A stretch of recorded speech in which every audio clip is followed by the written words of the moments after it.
From Chicago, Kevin Coval. This is for my family. Family Feud.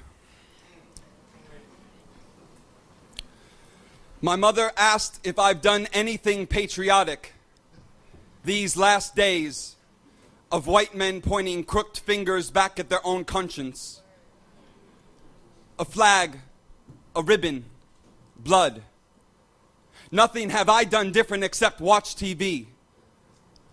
My father screams fist through my face when I mention this new war aids right-wing rhetoric, and maybe the government is involved in ways known secret books from now.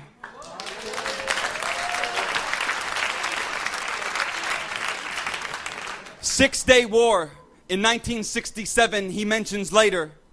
Arab world poised to push Israel into the Dead Sea, and you were too young to remember, and you only point out the negative, and you don't see progress this country has made. My mother's voice rises like defense shields when I ask if she wants my daughter to be murdered by bombs built in the bombardment of self-delusion. Aren't the bodies and memories buried beneath rubble and war declarations innocent? New York is Afghanistan. I tell her in language I haven't found yet.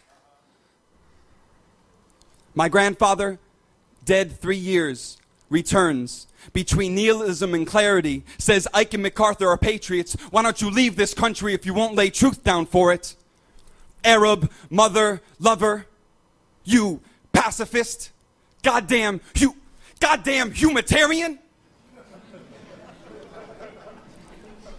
30 years earlier, my Uncle Stephen took manuscripts to Manhattan to move office mail and furniture rather than continue scraping his knuckles against his father's nearsightedness.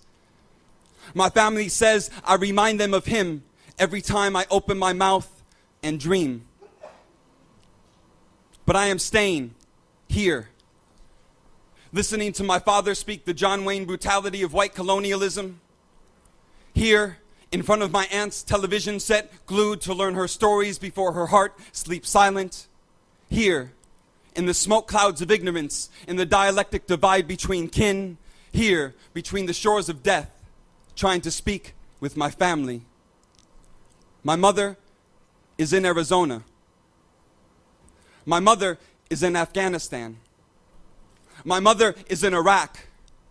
My mother is in Palestine. I love my mother. Though at times we don't find language to share, I defend her right to exist.